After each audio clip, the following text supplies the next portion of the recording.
Halo adik-adik, jumpa lagi di Galeri Ruang Belajar. Dalam pembahasan kali ini, kita akan mempelajari tentang materi bahasa Indonesia untuk anak kelas 2 SD, kurikulum Merdeka. Adik-adik udah siap untuk kita bahas soal-soal bersama? Kita mulai ya dengan contoh soal yang pertama. Nah, di sini perhatikan kalimat berikut. Tulislah huruf kapital dan tanda titik di tempat yang tepat. Di sini ada dua buah kalimat. Yang pertama itu boneka penguin rusak. Yang kedua, Mimi tidak lagi marah. Ayo sekarang coba adik-adik untuk menuliskan huruf kapital dan tanda titik yang tepat untuk kedua kalimat ini ya.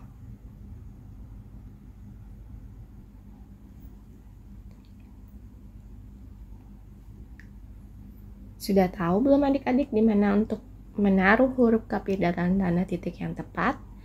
Kita coba bahas ya untuk kalimat yang pertama, yaitu boneka penguin rusak. Pertama-tama, kakak akan jelaskan terlebih dahulu kalau huruf kapital itu digunakan untuk awal kalimat, huruf pada awal kalimat, dan juga nama orang ataupun nama tempat. Dan tanda titik itu digunakan untuk akhir kalimat. Kita coba jawab bersama ya untuk yang pertama. Tuh, boneka penguin rusak. Kita tulis B-nya dengan huruf kapital.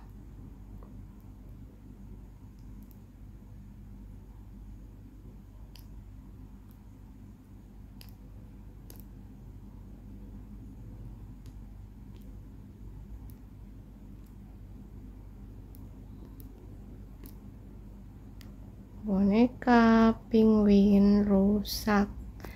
Dan kemudian kita berikan tanda titik di sini ya. Di akhir kalimat. Bisa adik-adik? Sekarang kita coba jawab untuk kalimat yang kedua.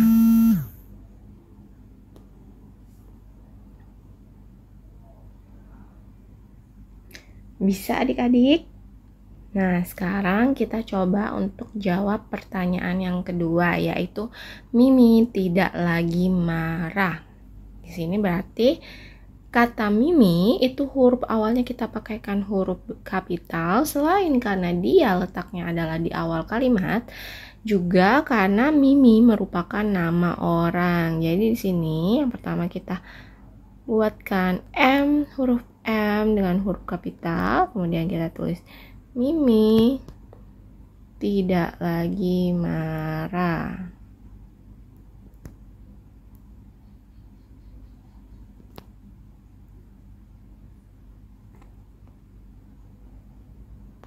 Titik. Nah, sudah jelas adik-adik untuk penggunaan huruf kapital dan tanda titik. Sekarang kita coba untuk membahas materi soal selanjutnya. Nah, ini dia untuk materi soal selanjutnya. Tas itu milik Benny. Kata yang perlu diawali huruf kapital adalah titik-titik dan titik-titik. A. Tas Benny.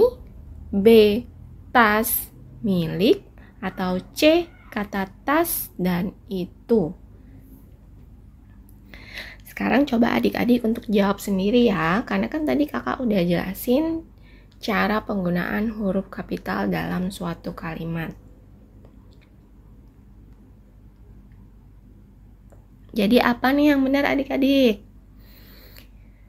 Ya, jawabannya adalah A, kata tas dan juga Benny. Kenapa ya kak? Karena kata tas itu terletak pada di awal kalimat, sehingga huruf T-nya harus menggunakan huruf kapital, tas.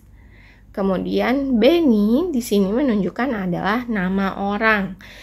Jadi B-nya huruf besar. Sekarang kita lanjut ke soal selanjutnya. Nah, ini dia soal selanjutnya, yaitu memahami isi cerita. Sekarang kita coba untuk baca sama-sama ya adik-adik ceritanya. Dini dan Nina tidak mau bergantian bermain ayunan. Mereka bertengkar. Dini gagal bermain ayunan. Dini sedih. Nina berteriak kesal. Dini pun menangis di kamar. Tak lama, ia terdiam. Dia menyesal sudah bertengkar dengan temannya.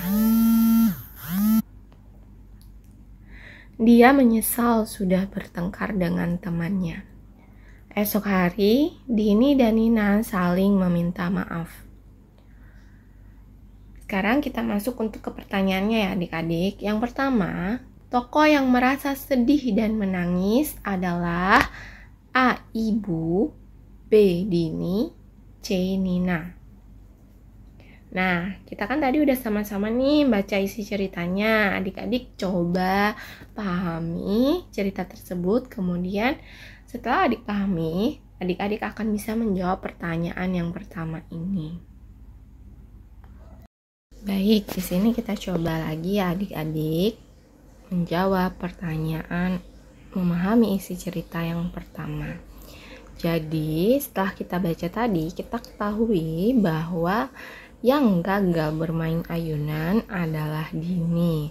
Dan di sini bisa dilihat kembali bahwa Dini juga merasa sedih. Kemudian di paragraf yang kedua, di sini ada kalimat Dini pun menangis di kamar. Jadi tokoh yang merasa sedih dan menangis adalah yang B, Dini ya adik-adik. Kita ke soal yang berikutnya. Mainan yang diperebutkan adalah A. ayunan, B. sepeda, C. boneka.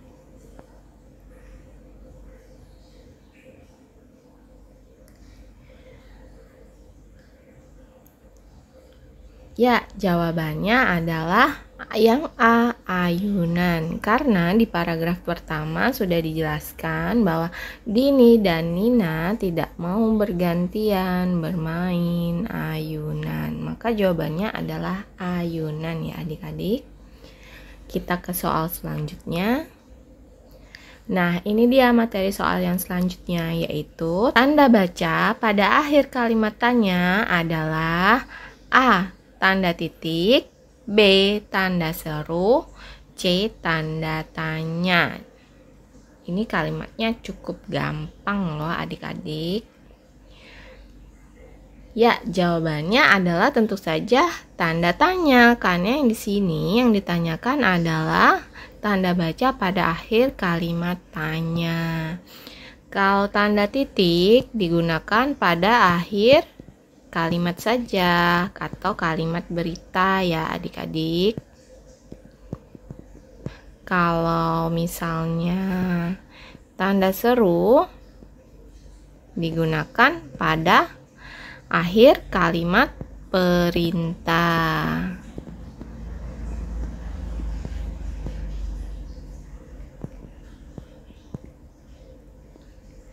Baik, sekarang kita ke soal selanjutnya. Tanda baca untuk memerinci beberapa unsur dapat digunakan sebelum kata tetapi adalah A. tanda titik, B. tanda koma, dan C. tanda tanya. Jawabannya apa ya?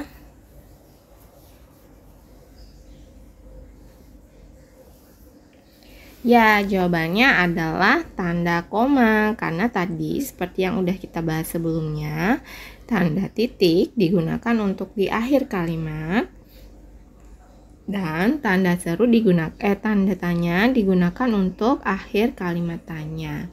Sedangkan tanda koma ini digunakan untuk memerinci beberapa unsur, misalnya nih, Bena memiliki apel,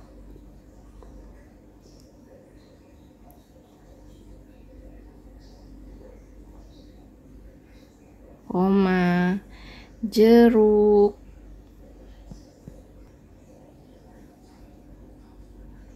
koma, dan mangga.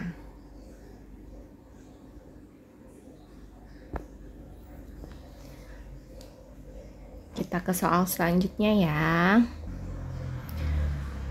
Materi soal selanjutnya adalah tentang pola kalimat. Riri masak nasi. Pola kalimat di atas adalah A. Subjek predikat, B. Subjek predikat objek, C. Subjek objek. Jadi di sini ada 3 buah kata. Kita pisahkan terlebih dahulu ya. Yang pertama itu ada Riri makan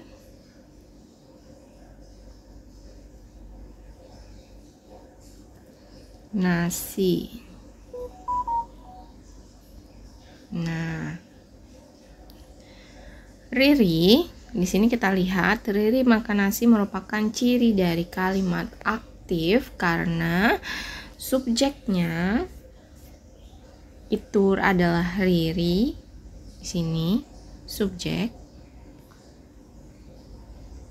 Kemudian makan di sini sebagai predikat. Dan nasi di sini kata benda sebagai objek. Predikat itu biasanya adalah pekerjaan atau kegiatan yang dilakukan oleh subjek ya adik-adik. Jadi di sini jawabannya adalah B. Baik, sudah bisa dimengerti. Kita lanjut ke materi soal yang berikutnya.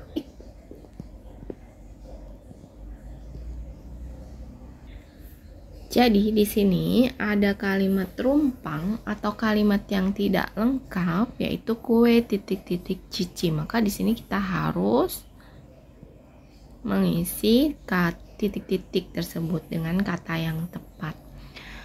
Kue titik-titik cici di sini kita lihat objeknya. Yang pertama, subjeknya berupa kata benda, bukan orang. Kemudian yang di sini kalimat terakhirnya, kata terakhirnya adalah kata benda tapi orang. Maka sudah bisa kita lihat jelas di sini bahwa ini adalah kalimat pasif. Salah satu contoh kalimat pasif adalah kita cari predikat yang diawali dengan di. Sudah jelas, maka di sini memakan bukan termasuk pilihan yang tepat. Di sini kita langsung coret kata memakan. Kemudian yang B, diminum. Kue diminum cici. Kue bukan minuman, jadi bukan diminum juga ya adik-adik. Kemudian yang C, dimakan. Kue dimakan cici. Ya, ini pilihan yang tepat. Maka jawabannya adalah C, dimakan. Baik, kita ke soal selanjutnya. Soal selanjutnya kalimat fakta. Ciri kalimat fakta adalah A. Hal yang benar terjadi atau nyata. B. Hal yang belum terjadi. C. Pendapat yang belum tentu benar.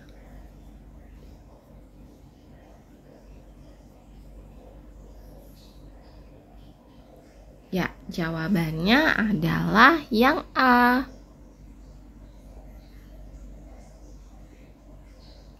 Kalimat fakta adalah kalimat yang benar terjadi atau nyata.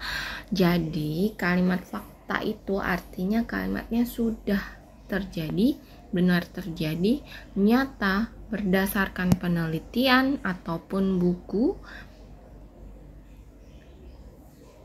Itu yang dinamakan kalimat fakta ya adik-adik. Kalau yang B, hal yang belum terjadi, itu bukan kalimat fakta. Dan C, pendapat yang belum tentu benar, itu adalah kalimat opini. kita ke soal yang selanjutnya ya. Nah, soal selanjutnya adalah kalimat opini. Kalimat yang termasuk opini adalah A. Kakakku sangat pandai mendongeng. B. Betawi adalah suku asli di Indonesia. C. Berat badan Benny adalah 23 kg. Jawaban yang benar yang mana ya? Ya, jawaban yang benar adalah yang A. Kakakku sangat pintar mendongeng. Kenapa jawaban yang A yang benar? Karena di sini merupakan opini atau pendapat dari yang membuat kalimat. Jadi di sini yang sudah mendengarkan cerita dongeng dari kakaknya hanyalah si pembuat kalimat atau si pencerita, sedangkan kita sebagai pendengar itu belum pernah mendengarkan kakaknya mendongeng. Jadi kita belum tahu ini benar atau enggak. Jadi ini termasuk kalimat opini. Yang B, Betawi adalah suku di Indonesia. Ini benar berdasarkan fakta dan penelitian yang ada. Kemudian yang C, berat badan Benny adalah 23 kg. Di sini juga kalimat fakta karena Benny pasti mengukur berat badannya menggunakan timbangan dan pada saat menimbang tertera 23 kg. Baik, cukup sampai di sini ya adik-adik materi pelajaran kali ini dari Galeri Ruang Belajar. Dan selanjutnya jangan lupa untuk tonton terus channel-channel dari Galeri Ruang Belajar dan jangan lupa untuk like, komen, dan juga subscribe channel ini ya. Oke, terima kasih adik-adik. Sampai jumpa lagi.